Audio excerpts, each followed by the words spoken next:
राति 8 बजेको जनता समाचारमा तपाईलाई स्वागत छ। नमस्कार, म प्रतिमा चौधरी। नमस्कार, म अनिस्मा बस्नेत। सबैभन्दा पहिले प्रमुख समाचार।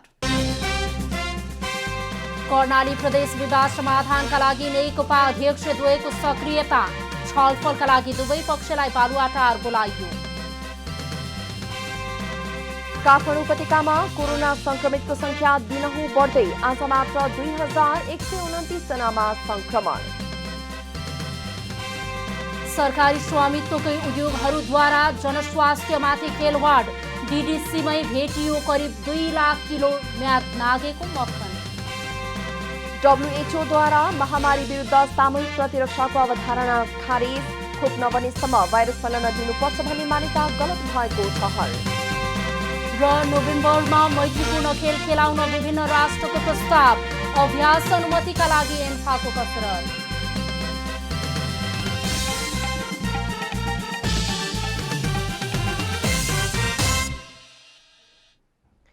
अब पूरा समाचार। नेकपा अध्यक्षद्वय केपी शर्मा ओली र पुष्पकमल दाहालले कर्णाली प्रदेशको विवाद मिलाउन दुवै पक्षलाई छलफलका लागि बोलाउनु भएको छ। आज प्रधानमन्त्री निवास बालुवाटारमा भएको छलफलपछि कर्णालीका पदाधिकारीहरूलाई बालुवाटार बोलाइएको हो।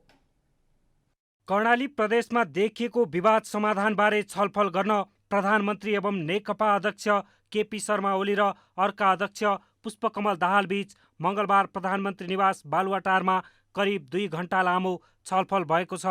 दुई अध्यक्षको वार्तापछि कर्णालीका दुवै पक्षसँग छलफल गरी विवाद टुङ्गो लगाउने सहमति भएको अध्यक्ष दाहालको सचिवालयले जनाएको छ। सहमति अनुसार कर्णाली प्रदेशका पदाधिकारीहरूलाई अध्यक्ष द्वयले लिखित पत्र पठाएर छलफलका लागि बोलाउनु भएको छ। अध्यक्ष द्वयले कर्णाली प्रदेश इन्चार्ज जनार्दन शर्मा, सह इन्चार्ज एवं कर्णाली प्रदेशका सांसद यमलाल कणेल, अध्यक्ष गोरख बोगटी, सचिव मायाप्रसाद शर्मा, मुख्यमन्त्री महेन्द्र बहादुर शाही लगायतलाई छलफलका लागि बोलाउनु भएको हो। गत आइतबार मुख्यमन्त्री महेन्द्र बहादुर शाही विरुद्ध नेकपाकै सांसदहरूले अविश्वासको प्रस्ताव दर्ता गराएपछि नेकपामा पुनः विवाद बल्झिएको थियो। ओली दाहालको छलफलमा महासचिव विष्णु पौड्याल र कर्णाली प्रदेश इन्चार्ज एवं स्थायी कमिटी सदस्य जनार्दन शर्मा सहभागी हुनुहुन्थ्यो। कर्णाली प्रदेशमा देखिएको विवाद थप नलम्बाउन भन्दै ओलीले आफू निकट नेताहरू मार्फत पनि निर्देशन दिनुभएको छ। सुर्खेतमा मंगलबारै भएको छलफलमा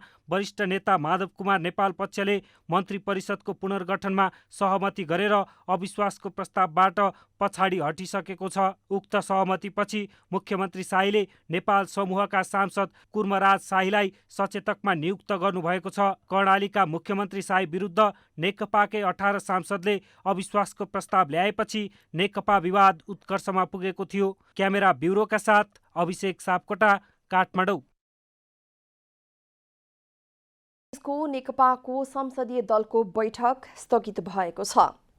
मुख्यमन्त्री महेन्द्र बहादुर शाही विरुद्ध अविश्वासको प्रस्ताव दर्ता गर्ने 18 जना मध्ये 7 जना सांसद अनुपस्थित भएपछि बैठक स्थगित भएको हो। गत आइतबार मुख्यमन्त्री शाही विरुद्ध नेकपाकै सांसद यमलाल कणेल सहित 18 सांसदहरूले अविश्वासको प्रस्ताव दर्ता गराएका थिए। प्रस्तावमाथि छलफल गर्न आज दिउँसो 1 बजे बैठक बोलाइएको थियो। कैयौं पटक भएर असफल भइरह्यो र अहिले पनि असफल भएको छ। त्यसैले मुख्यमन्त्रीको कार्यशैली, मुख्यमन्त्रीलाई अनेक कुराहरूबाट विवादित गराउने र सरकार असफल बनाउने र त्यसको विकल्प खोज्नुपर्छ भन्ने लाइन त सुरुदेखि नै हो नि। यो त 6औं 7औं पटकको यो प्रयास हो।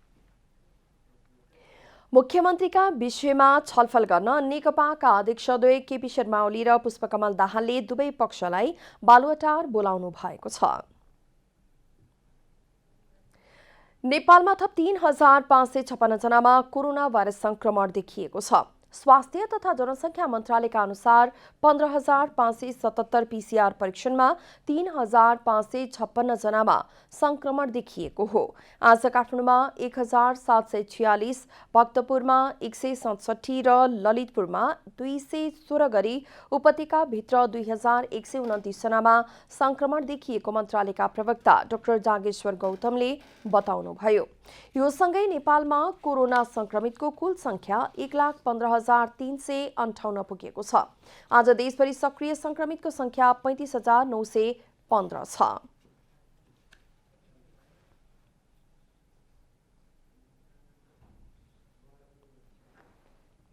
नेपालमा आजको पिसिआर जम्मा 15,577 गरी जम्मा 12,07,091 परीक्षण भएको छ। गत 24 घण्टामा नयाँ सङ्क्रमितको सङ्ख्या 3,556 रहेको छ। काठमाडौँ उपत्यकामा काठमाडौँमा 1,746, भक्तपुरमा 167 र ललितपुरमा 216 जना गरी जम्मा सङ्क्रमितको सङ्ख्या काठमाडौँमा 2,129 छ। यसैगरी नेपालमा कोरोना संक्रमणबाट मृत्यु हुनेको संख्या 663 पुगेको छ। आज थप 18 जनाको मृत्यु भएको प्रवक्ता गौतमले जानकारी दिनुभयो। मन्त्रालयका अनुसार अहिले संस्थागत आइसोलेसनमा 15,048 र होम आइसोलेसनमा 20,867 जना रहेका छन्। यस्तै आजसम्म 78,780 जना संक्रमित उपचारपछि निको भएका छन्। आज मात्रै 1,503 कोरोना संक्रमित डिस्चार्ज भएर घर फर्किएको मन्त्रालयले जनाएको छ। जिल्ला प्रशासन कार्यालय काठमाडौँले कार्यालयका कर्मचारीमा कोरोना संक्रमण देखिएपछि अत्यावश्यक भएको अन्य सेवा बन्द गरेको छ। प्रशासनले आज एक सूचना जारी गर्दै 4 जना कर्मचारीमा कोरोना संक्रमण देखिएपछि अर्को सूचना नआएसम्मका लागि सेवाहरू बन्द गरिएको बताएको छ। जिल्ला सङ्कट व्यवस्थापन केन्द्र सम्बन्धित सरोकारवाला निकाय, स्वास्थ्य विज्ञ समेतको छलफलपछि नयाँ नेपाली नागरिकता वितरण, नागरिकता प्रतिलिपि वितरण, हात हतियार दर्ता, नवीकरण संस्था दर्ता, पत्र पत्रिका दर्ता सेवाको कार्य बन्द गरिएको हो। साथै नवीकरण सम्बन्धी कार्य, निजी सुरक्षा कम्पनी, नवीकरण राहदानी वितरण, नाबालिग परिचय पत्र वितरण लगायत अत्यावश्यक नभएका सेवाहरू स्थगित गरिएको छ। शान्ति सुरक्षा सम्बन्धी सेवा, ठाडो निवेदन र उजुरी सम्बन्धी सेवा, मुद्दाको सुनवाई सम्बन्धी सेवा, विपद व्यवस्थापन सम्बन्धी सेवाहरू भने नियमित सञ्चालन रहने प्रशासनले जनाएको छ। अत्यावश्यक सेवाका लागि जिल्ला प्रशासन कार्यालय परिसरमा प्रवेश गर्ने सेवाग्राहीले सरकारले तोकेको स्वास्थ्य मापदण्ड अनिवार्य पालना गर्न समेत अनुरोध गरिएको छ। सुरक्षा निकाय र स्वास्थ्य क्षेत्रपछि बैंक तथा वित्तीय संस्थाहरू पछिल्लो समय कोरोना भाइरसको उच्च जोखिममा देखिएका छन्। नजिकिँदै गरेको चाडपर्वका कारण सर्वसाधारणको चाप बढ्न गई अधिकांश कर्मचारीमा कोरोना पोजिटिभ देखिएपछि बैंक तथा वित्तीय संस्थाका शाखाहरू एकपछि अर्को गर्दै बन्द भइरहेका छन्। उपत्यकासहित देशैभरि कोरोना संक्रमण तीव्र रूपमा फैलिरहँदा त्यसको प्रभाव बैंक तथा वित्तीय संस्थामा पनि पर्दै गएको छ। असोज यता लकडाउन पूर्ण रूपमा हटेर आर्थिक गतिविधि चलायमान बन्दा बैंक तथा वित्तीय संस्थामा मानिसहरूको चाप निकै बढ्दै गएको छ। चहल पहल बढ्दा बैंकका कर्मचारीहरूमा कोरोना संक्रमणसँगै एकपछि अर्को गर्दै बैंकहरूले आफ्नो शाखाहरू बन्द गरिरहेका छन्। हाल बैंकिङ क्षेत्रमा कार्यरत करिब 2,900 कर्मचारीमा कोरोना पुष्टि भएको छ, जसमध्ये 1,000 जना संक्रमण मुक्त भएका छन्। असोज लागेपछि चाहिँ एकदमै यो कोभिडको केसेसहरू चाहिँ सुटअप भएको छ, किनभने अहिले आर्थिक गतिविधिहरू पूर्ण रूपमा चलायमान भएको छन् होइन। मान्छेहरूको मुभमेन्टमा पनि कुनै किसिमको रेस्ट्रिक्सन छैन। यो गर्नै पनि पर्ने थियो। हामी सधैँ घरमा बसेर अर्थतन्त्र चल्नेवाला पनि थिएन। हामीले हेल्थको प्रोटोकल मेन्टेन गर्दै अर्थतन्त्रलाई चलाउनै पर्ने हुन्छ। त्यो कारणले गर्दा जे हाम्रो चाहिँ अहिले सरकारले निर्णय गरेको छ त्यो निर्णय ठिकै हो, तर हामी आफैले जति प्रिकसन लिनुपर्ने त्यति प्रिकसन लिएको छैनौँ कि जस्तो लाग्छ। गत चैत 11 गतेदेखि साउन 6 गतेसम्मको लकडाउनका बीच बैंकिङ क्षेत्रका कर्मचारीहरूमा फाटोफुट्टो मात्र कोरोना देखिएको थियो। तर साउन यता मुलुकभर संक्रमित बढ्दा अहिले कुल संक्रमितमा 3% बढी बैंकिङ क्षेत्रका कर्मचारी संक्रमित छन्। दशैं तिहार नजिकिएसँगै बैंकहरूमा पनि झनै भिड बढ्दै गएको छ। मुख्य व्यापारिक स्थानमा व्यापारिकसँगै आर्थिक गतिविधि बढेर बैंकमा ग्राहकको भिड बढ्दै गएको बैंकर्सहरू बताउँछन्। जोखिम कम गर्न डिजिटल प्रविधि मार्फत आर्थिक कारोबार बढाउनु उत्तम विकल्प हुने बैंकर्सहरूको सुझाव छ। नेपाल राष्ट्रमा नबाड्ने नयाँ नोटहरू भनेर भनेकै छ। त्यसले गर्दा पनि मलाई लाग्छ यो कोभिड यो कन्टेक्स्टमा चाहिँ डिजिटल पेमेन्ट गर्ने कन्टेक्स्टमा डिजिटल दक्षताको कन्सेप्टमा चाहिँ ब्लेसिङ इन डिस्गाइजको रूपमा आउँछ जस्तो लाग्छ। अब हामीले यसलाई बढाउनै पर्छ। ब्याङ्कहरूले यसलाई प्रमोसन गर्न धेरै नै जोड दिइराखेका छन् र ग्राहक महानुभावहरूले पनि यसको चाहिँ महत्त्व बुझ्नु भएको छ। किन नोटमा चाहिँ कोरोना भाइरस नोटबाट संक्रमण बढ्न सक्ने भन्ने पनि हामीले कतिपय न्युजहरू पढिराखेका छौँ। ब्याङ्किङ क्षेत्रमा अहिले अधिकांश सेवा डिजिटल मार्फत प्रयोग गर्न सकिने अवस्था रहेको ब्याङ्कर्सहरू बताउँछन्। तर नेपालीहरू प्रविधिमा अभ्यस्त नभइसकेको कारण त्यसको प्रयोगको सट्टा ब्याङ्कको काउन्टरमा नै पुग्ने गरेको देखिन्छ। ब्याङ्कर्स सङ्घले कोरोना जोखिम कम गर्न यसपालिको दशैँदेखि नै डिजिटल माध्यमबाट दक्षिणा दिने प्रणालीको विकास गर्नुपर्ने आवश्यकता पनि औल्याएको छ। रूपा घिमिरे, काठमाडौँ। प्रधानमन्त्री केपी शर्मा ओलीले व्यापक जागरण र सबैको साझा प्रयासबाट प्राकृतिक विपद जोखिम न्यूनीकरण गर्नुपर्ने बताउनु भएको छ। प्राकृतिक विपद जोखिम न्यूनीकरण सम्बन्धी अन्तर्राष्ट्रिय दिवसको अवसरमा आयोजित भर्चुअल कार्यक्रमलाई सम्बोधन गर्दै प्रधानमन्त्री ओलीले व्यापक जागरण र सबैको साझा प्रयासबाट जोखिम न्यूनीकरण गर्न सकिने बताउनु भएको हो। जोखिम प्रकट हुनै नपाउने र भइहालेमा त्यसको समाधान कसरी गर्ने भन्ने सम्बन्धमा सरकार तत्पर रहेको पनि प्रधानमन्त्री ओलीले बताउनुभयो। उद्धार, राहत र पुनर्निर्माणका कामहरूलाई कसरी अगाडि बढाउने भन्ने सम्बन्धमा सरकारले आफ्नो सहभागितालाई बढाउँदै लगेको दावी उहाँले गर्नुभयो। केन्द्र सरकार, प्रदेश सरकार र स्थानीय तहमा केन्द्रले तय गरेका राष्ट्रिय नीति, रणनीति र कार्ययोजनालाई प्रभावकारी गर्ने र सबै तहमा जानकारी गराउने काम भइराखेको पनि प्रधानमन्त्री ओलीले बताउनुभयो। उहाँले विपद न्यूनीकरणका लागि मानवीय भावना, परोपकारी भावना र सहकार्य भावनाको आवश्यकता पनि औल्याउनुभयो। सबैमा केन्द्रले तय गरेका चाहे ती राष्ट्रिय नीति हुन् चाहे राष्ट्रिय रणनीति अथवा कार्ययोजनाहरू हुन्, ती कुराहरूलाई मूल प्रभावीकरण गर्ने, ती कुराहरूलाई तल्ला तहहरूमा जानकारी गराउने, सबै तहमा जानकारी गराउने कामहरू गरिरहेको छ। कार्यक्रममा गृहमन्त्री रामबहादुर थापाले यस वर्षको मनसुनमा 500 भन्दा बढी मानिसले ज्यान गुमाएको र 1 अर्ब भन्दा बढीको आर्थिक क्षति भएको जानकारी गराउनुभयो। प्राकृतिक विपद न्यूनीकरणका लागि सरकारले आवश्यक ऐन, नियमावली र कार्यविधिको पनि व्यवस्था गरेको गृहमन्त्री थापाले बताउनुभयो।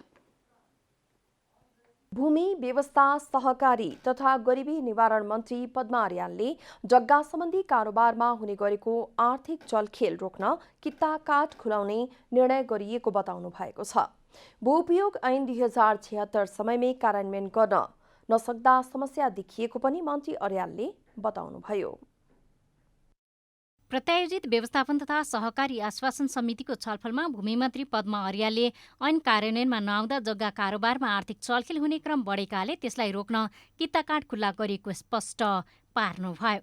उहाँले भू उपयोग ऐन 2076 समयमै कार्यान्वयन गर्न नसक्दा पैसा हुनेको नहुने काम पनि हुने र पैसा नहुनेको हुने काम पनि नहुने प्रवृत्ति बढेकाले किताकाठ खुलाइएको बताउनुभयो।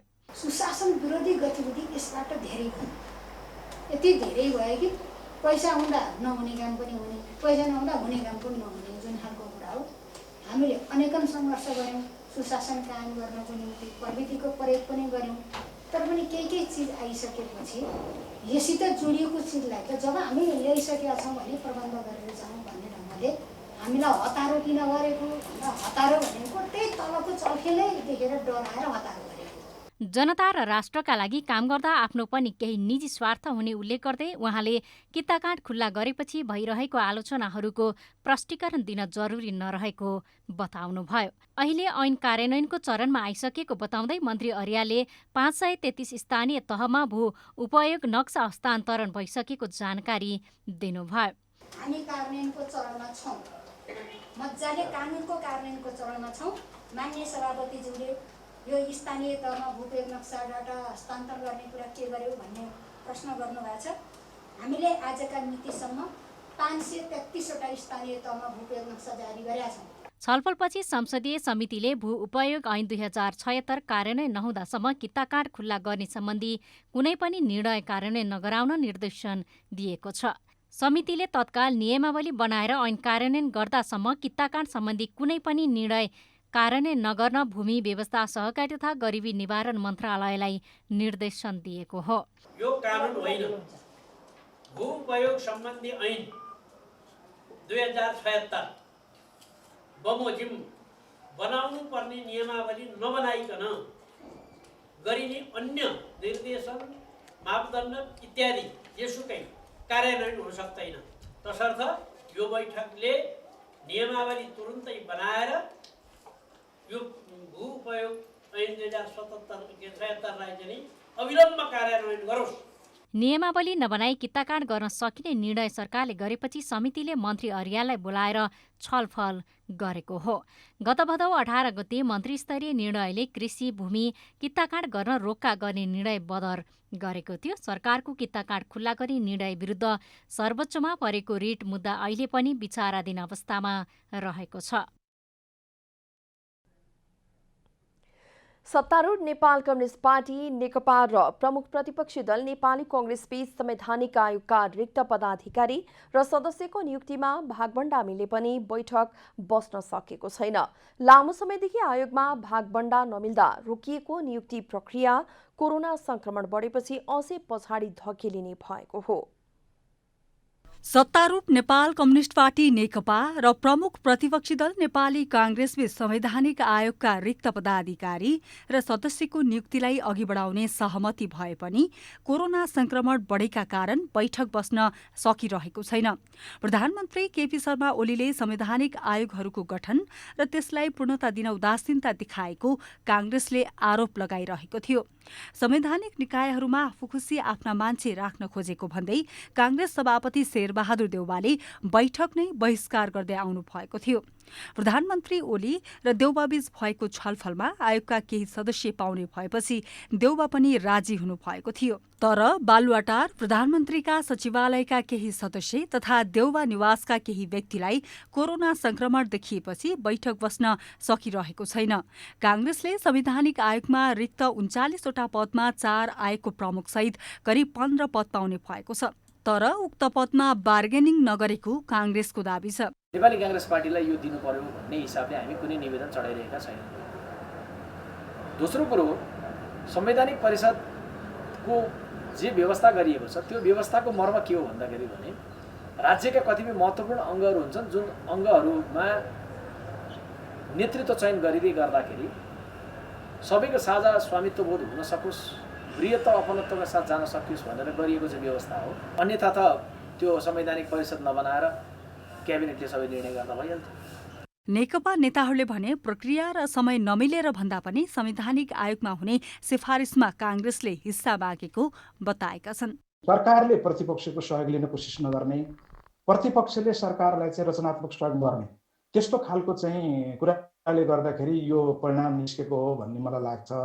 कतिपय अवस्थामा उहाँहरूको बीचमा संवादहीनताको अवस्था म देख्छु। उदाहरणको लागि सम्माननीय प्रधानमन्त्रीज्यू र प्रमुख प्रतिपक्षी दलका नेता मान्य पूर्व प्रधानमन्त्री शेरबहादुर देउवाको बीचमा कुराकानीहरू कैयौँ समयदेखि चाहिँ नभएको म पाउँछु। पदाधिकारी नियुक्तिका लागि पार्टीमा आन्तरिक भागभण्डा र प्रतिपक्षीको भाग मिलाउनु पर्दा पनि नियुक्तिमा ढिलाइ हुँदै आएको छ। संवैधानिक आयोग रिक्तता पूर्तिको माग सर्वोच्च अदालतमा विचाराधीन अवस्थामा छ। सर्वोच्च अदालतले पहिलो सुनवाई गर्दै सरकारसँग आयोगमा नियुक्तिको विषयमा सरकारसँग जवाब पनि मागेको छ। कमला हमाल, काठमाडौँ। भक्तपुरका एक व्यक्तिलाई जग्गा हेर्ने बहानामा लुटपाटपछि हत्या गरेको आरोपमा 3 जनालाई प्रहरीले पक्राउ गरेको छ। पक्राउ परेकाहरूमाथि प्रहरीले थप अनुसन्धान थालेको छ। महानगरीय अपराध महाशाखा काठमाडौँको टोलीले रक्स अपरेसन चलाएर सिन्धुपाल्चोकका 37 वर्षीय कामी शेर्पा, 28 वर्षीय रमेश तामाङ र 30 वर्षीय प्रेम तामाङलाई पक्राउ गरेको हो। सिन्धुपाल्चोक 12 बिसे लेखरका घर भई हाल काठमाडौँ थली बस्ने कामी शेर्पा घटनाको मुख्य योजनाकार भएको महाशाखाले पत्रकार सम्मेलन गरी सार्वजनिक गरेको छ। चन्द्र योजन वर्ष 31-61 को लाई कुटपिट गरी निजले लगाएको हातको ब्रासलेट समेत लुटी फरार रहेका र त्यसमा फरार रहेका व्यक्ति मध्ये 2 जना मेन त्यहाँ संलग्न रहेका 2 जना 21 गते घटना भएको र त्यसपछि 22 गते चाहिँ उहाँको मृत्यु भएको थियो र त्यसपछि त्यसको योजनाकार सहित ब्रासलेट बेचेर त्यसबाट पैसा पनि प्राप्त गरेको र ब्रासलेट बेच्ने, गाल्ने, किन्ने समेतलाई हामीले पक्राउ गरी। भक्तपुरको चाँगुनारायण नगरपालिका 8 सुडालका 61 वर्षीय चन्द्रकुमार योन्जनको गत हप्ता हत्या भएको थियो। गत बुधबार अपराह्न करिब 4 बजेतिर घरमा आएका अज्ञात व्यक्तिहरूको अनुरोधपछि योन्जनलाई बिक्रीमा रहेको जग्गा देखाइदिने भन्दै 1.5 किलोमिटर दूरीमा रहेको बिडोलफाँट क्षेत्रमा लगेर योन्जनको हत्या गरेका थिए। भोलि नै बैना हुन्छ, 3 आना जग्गा पायो यहाँ, अब 5 मिनट पछि हाम्रो यहाँ सेयर हुँदैछ, ल्याएर आउँछु भनेर भन्यो। त्यो चाहिँ मैले पनि सुन्यो, बुढोको पछि नै आउँदाखेरि सुन्यो। अनि उसले फोन गर्ने दिदी हो कि को हो, अब दिदी आउँदैछ, यहाँ हुँदैछ म आउँछु भन्यो। अब रात भयो, कहाँ जाने बुढो भन्दाखेरि 15-20 मिनटमा म आउँछु भनेर अनि जग्गाको नाक्सा गोजीमै बोकेर जानुभयो। थाहा छैन होइन। अब अहिले त्यहाँ अनुसन्धान गर्दाखेरि चाहिँ तपाईँको त्यो धानमा पुरै खाल्टो छ होइन, अनि खाल्टोमा पुरै आएर त्यो माथिबाट त्यो कस्तो ढकेलेको जस्तो के, अनि त्यसरी तल पुगेर अनि त्यस्तो घटनास्थलमै मान्छे अब यो मान्छे गइसक्यो भन्ने छोडेर अब उहाँहरू फर्किनु भएछ कि। जग्गा किन्ने बहाना बनाएर आएकाहरूले योन्जनलाई कुटपिट गरी 1 तोला 2 लालको सिक्री लुटेर भागेका थिए। योन्जनको उपचारको क्रममा ग्रिन सिटी अस्पतालमा गत बिहिबार मृत्यु भएको थियो। पक्राउ परेकाहरूमाथि थप अनुसन्धान अगाडि बढाइएको प्रहरीले जनाएको छ। क्यामेरामा जेपी श्रेष्ठका साथ अभिषेक सापकोटा, काठमाडौँ। सरकारी स्वामित्वमा सञ्चालित उद्योगहरूले चरम लापरवाहीसँगै जनताको स्वास्थ्यमाथि खेलवाड गरिरहेका छन्। केही दिन अघि खाद्य व्यवस्था तथा व्यापार कम्पनीले म्याद गुज्रिएको चामल बिक्री वितरण गरेको भेटिएको थियो भने आज दुग्ध विकास संस्थानको काठमाडौँ दुग्ध वितरण केन्द्र बालाजुमा पनि ठूलो परिमाणमा म्याद गुज्रिएको मक्खन बरामद भएको छ। काठमाडौँ महानगरपालिकाको बजार अनुगमन टोलीले मंगलबार दुग्ध विकास संस्थानको काठमाडौँ दुग्ध वितरण केन्द्र बालाजुको अनुगमन गर्यो।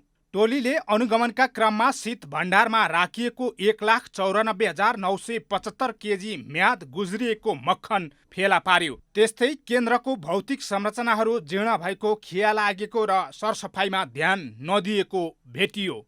इन्फ्रास्ट्रक्चर छ, त्यहाँको भुइँदेखि लिएर भित्तादेखि लिएर जुन मेसिनहरू औजारहरू छन्, यी सबैमा डिफेक्टहरू पाइयो। यसले पनि गुणस्तरमा असर पार्ने त छँदैछ। यो पनि एउटा कुरा रह्यो भने जल कम्पनीबाट लिएको 1,94,975 केजी चाहिँ यहाँ स्टकमा रहेको पाइयो र त्यो चाहिँ सबै लेभलविहीन अथवा डेट एक्सपायर भएको चाहिँ हामीले भेटेका छौँ। अनुगमन टोलीले भौतिक संरचना फेरबदल गर्नुपर्ने, भत्किएका संरचना तत्काल मर्मत सम्भार गर्नुपर्ने सुझावसहित 1,94,975 केजी म्याद गुज्रिएको मक्खनको बिक्रीमा रोक लगाएको छ। अनुगमन टोलीले सचेत गराएपछि केन्द्रले माथिल्लो निकायबाट लिखित जवाफ नआएसम्म मक्खनको बिक्री नगर्ने जनाएको छ।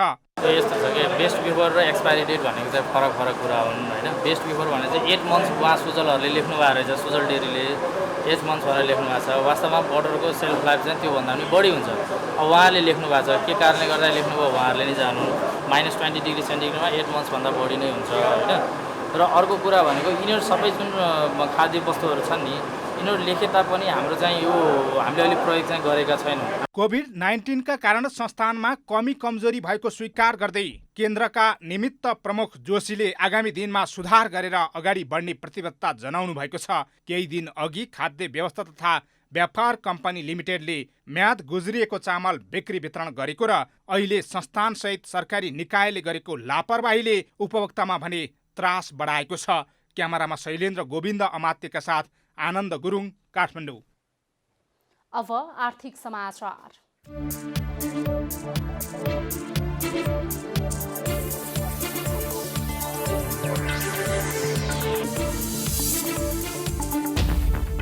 नेपाल राष्ट्र ब्याङ्कले सहुलियतपूर्ण कर्जाका लागि ब्याज अनुदान सम्बन्धी एकीकृत कार्यविधि 2075 तेस्रो पटक संशोधन गरेको छ। मन्त्री परिषदको बैठकले कार्यविधि पारित गर्ने निर्णय गरेको थियो। केन्द्रीय ब्याङ्कले आफू मातहतका ब्याङ्क तथा वित्तीय संस्थालाई सहुलियतपूर्ण कर्जाका लागि ब्याज अनुदान सम्बन्धी कार्यविधि 2075 को तेस्रो संशोधनमा भएको व्यवस्था अनुसार लागू गर्न मङ्गलबार निर्देशन दिएको छ। कार्यविधिमा महिला उद्यमी बन्नका लागि अधिकतम 15 लाखसम्म कर्जा सहुलियत पाउनेछन्। व्यावसायिक, कृषि तथा पशुपन्छी कर्जाका लागि अधिकतम 5 करोड, शिक्षित युवा तथा स्वरोजगार कर्जा 7 लाख, विदेशबाट फर्केका लागि युवा परियोजना कर्जा 10 लाख उपलब्ध गराइने भएको छ।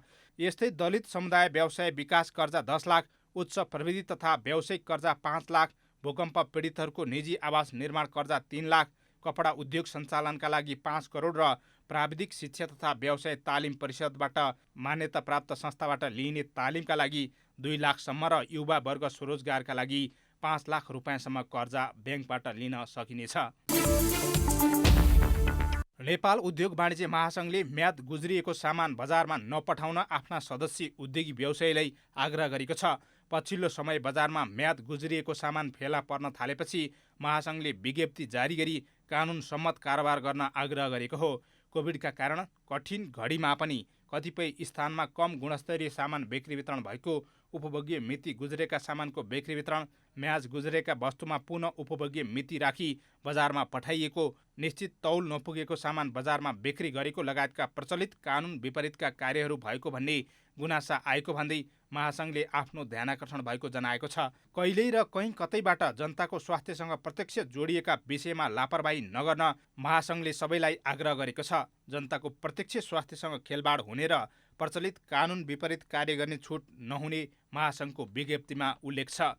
महासङ्घले मुलुकभरका उद्योगी व्यवसायीलाई व्यावसायिक आचार संहिता पालना गरेर व्यवसाय सञ्चालन गर्न पनि भनेको छ। महासङ्घले चाडबाड लक्षित बजार अनुगमनलाई वर्षभरि नै निरन्तरता दिन समेत सरकारसँग आग्रह गरेको छ। व्यवसायीले आफू खुसी पानीको मूल्य बढाएपछि वाणिज्य आपूर्ति तथा उपभोक्ता हित संरक्षण विभागले तत्काल पानीको मूल्य वृद्धि नगर्न भनेको छ। पानी व्यवसायीसँगको छलफलपछि बढेको मूल्य फिर्ता गरी तत्काल मूल्य वृद्धि नगर्ने सहमति भएको हो। संसदीय समितिमा पानीको मूल्य वृद्धिको विषयमा परेको उजुरीमाथि थप निर्णय नभएसम्म मूल्य वृद्धि नगर्ने सहमति भएको विभागले जनाएको छ। नेपाल बोटल वाटर उद्योग सङ्घले एकतर्फी रूपमा असोज 18 गतेदेखि जारको पानीको मूल्य वृद्धि गर्न परिपत्र गरेको थियो। अब पुरानै मूल्यमा प्रशोधित पानीको बिक्री वितरण नभए तत्काल पक्राउ गरेर कालोबजारी मुद्दा दर्ता गर्ने वाणिज्यको तयारी छ। बजारमा मूल्यमा एकरूपता ल्याउन भन्दै भदौ 10 गतेदेखि काठमाडौँ उपत्यकासहित काभ्रे पलाञ्चोकमा पानीको नयाँ मूल्य निर्धारणको तयारी गरिएको थियो। नेचर गाइडहरूका समस्या समाधान गर्न माग गर्दै पर्यटन क्षेत्रको श्रमिक सङ्गठन युनिट्राभले 7 बुँदा मार्फत व्यवस्थापक र सरकारको ध्यानाकर्षण गराएको छ। विश्वव्यापी महामारी बनेको कोरोना भाइरस सङ्क्रमणका कारण काम गरेर मात्र बाँच्ने नेचर गाइडहरूको वार्षिक नवीकरण शुल्क छुट गर्नुपर्ने, नवीकरण कार्य 5 वर्षको अवधि राखेर गर्नुपर्ने, चितवन राष्ट्रिय निकुञ्जको निर्देशिकामा रहेको क्षतिपूर्ति बापत पर्यटकले प्राप्त गर्ने सुविधा गाइडको हकमा लागू गर्नुपर्ने लगायतका माग गरिएको छ।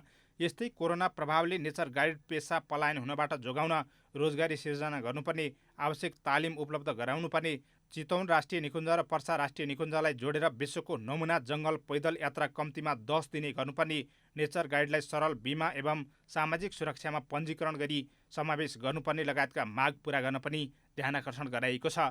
समस्या समाधान नभए सङ्घर्षमा उत्रनु पर्ने अवस्था आउने युनिट्राभका अध्यक्ष सुमन प्रसाद पराजुलीको चेतावनी छ। उद्योग विभागले विभिन्न कम्पनीहरूको ट्रेडमार्कको अद्यावधिक विवरण सार्वजनिक गरेको छ। विभागले ट्रेडमार्क दर्ताका लागि प्राप्त भएका आवेदन मध्येबाट अद्यावधिक विवरण सार्वजनिक गरेको हो। प्रकाशित ट्रेडमार्क चिन्हमा कसैको दाबी विरोध भए उजुरी गर्न सकिने विभागले जनाएको छ। यसका लागि विभागले 90 दिनको समय दिएको छ। विभागका अनुसार दर्ता भएका डिजाइनहरूका बारेमा पनि 35 दिनभित्र उजुरी दिन मिल्नेछ। विभागका अनुसार फेसबुक, प्राइम, अमेजन, एप्पल लगायतका ट्रेडमार्कहरू दर्ता छन्। विभागमा 956 वटा कम्पनीको ट्रेडमार्क दर्ता छ।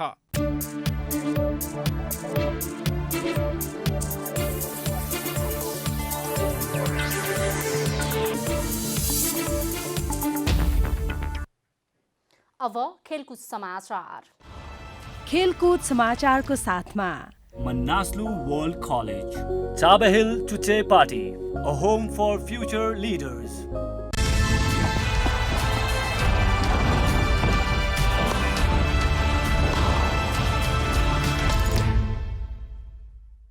अखिल नेपाल फुटबल संघ एन्फाले नोभेम्बरमा मैत्रीपूर्ण खेल गराउने तयारी सुरु गरेको छ। नोभेम्बरमा मैत्रीपूर्ण खेल खेलाउने योजना सहित विभिन्न राष्ट्रबाट आएको प्रस्तावको अध्ययन भइरहेको छ भने एन्फाले सम्बन्धित निकायसँगको छलफललाई पनि तीव्रता दिएको छ। एन्फाका अनुसार मैत्रीपूर्ण खेलका लागि प्राप्त विभिन्न प्रस्ताव स्वीकार्दै नोभेम्बरमा समयानुकूल हेरेर मैत्रीपूर्ण खेल गराउने योजना छ। यसको अनुमतिका लागि एन्फाले राष्ट्रिय खेलकुद परिषद राखेपमा असोजको पहिलो साता निवेदन पेश गरेको थियो। एन्फा अध्यक्ष कर्मा छिरिङ शेर्पाले राखेप सदस्य सचिवलाई भेटेर मैत्रीपूर्ण खेल गराउन पाऊँ भन्दै पेश गरेको निवेदनपछि राखेप केही सकारात्मक देखिएको थियो। एन्फाले पछिल्लो समय विश्वकप छनौटदेखि मैत्रीपूर्ण खेल र खेलाडीको प्रशिक्षण गराउने वातावरण मिलाउन राखेपलाई निरन्तर ताकेता गर्दै आएको छ। एन्फाले विश्व स्वास्थ्य संगठन WHO, विश्व फुटबल महासंघ फिफा र नेपाल सरकारको स्वास्थ्य प्रोटोकल अनुसारको कार्यविधि सहित अभ्यास तथा खेल सुरु गर्न तयार रहेको बताए पनि सरकारी पक्षले भने अहिलेसम्म स्वीकृति दिएको छैन।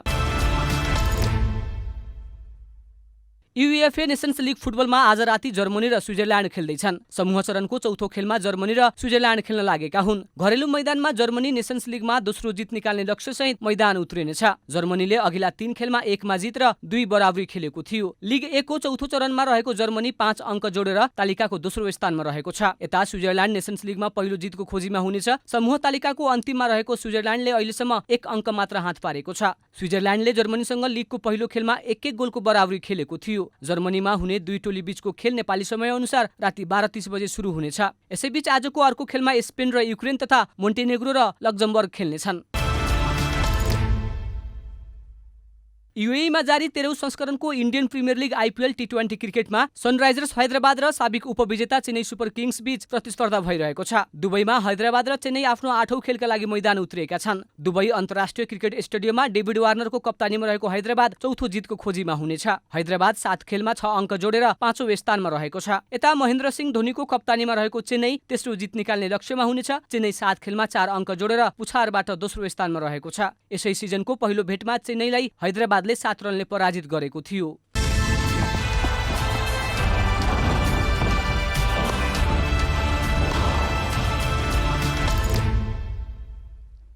अन्त्यमा आजको डायरी।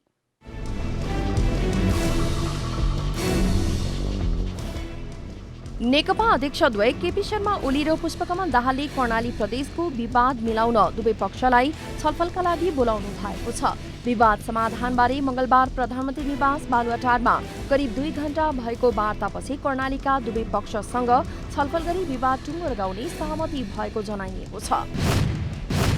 नेपालमा थप 3,556 जनामा कोरोना भाइरस संक्रमण देखिएको छ। यो सँगै नेपालमा कोरोना संक्रमितको कुल संख्या 1,15,358 पुगेको छ। त्यस्तै आज थप 18 जनाको मृत्यु भएसँगै मृतक संख्या 663 पुगेको छ। आज मात्र 1,503 जना कोरोना संक्रमित डिस्चार्ज भएसँगै 78,780 जना उपचारपछि निको भएका छन्। भूमि व्यवस्था सहकारी तथा गरिबी निवारण मन्त्री पद्मा अर्यालले जग्गा सम्बन्धी कारोबारमा हुने गरेको आर्थिक चलखेल रोक्न कित्ता काठ खुलाउने निर्णय गरिएको बताउनु भएको छ। भू उपयोग ऐन 2076 समयमै कार्यान्वयन गर्न नसक्दा समस्या देखिएको पनि मन्त्री अर्यालले बताउनुभयो।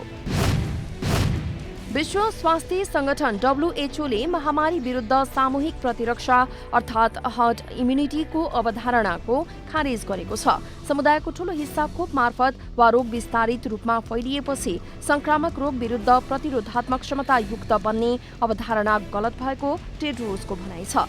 यस्तो अवधारणा वैज्ञानिक नरहेको समेत उहाँले बताउनुभयो। अखिल नेपाल फुटबल संघ एन्फाले नोभेम्बरमा मैत्रीपूर्ण खेल गराउने तयारी सुरु गरेको छ। नोभेम्बरमा मैत्रीपूर्ण खेलाउने योजना सहित विभिन्न राष्ट्रबाट आएको प्रस्तावको अध्ययन भइरहेको छ भने एन्फाले सम्बन्धित निकायसँगको छलफललाई पनि तीव्रता दिएको छ।